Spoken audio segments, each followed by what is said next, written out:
नमस्ते पुण्डरीकाक्ष नमस्ते पुरुषोत्तम नमस्ते सर्वलोकात्मन् नमस्ते तिग्मचक्रिणे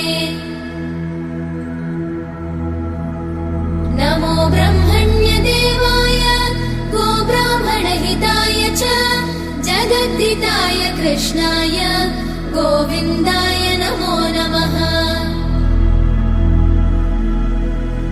ब्रह्मत्वे सृजते विश्वं स्थितौ पालयते नमः रुद्ररूपाय कल्पान्ते नमस्तुभ्यं त्रिमूर्तये।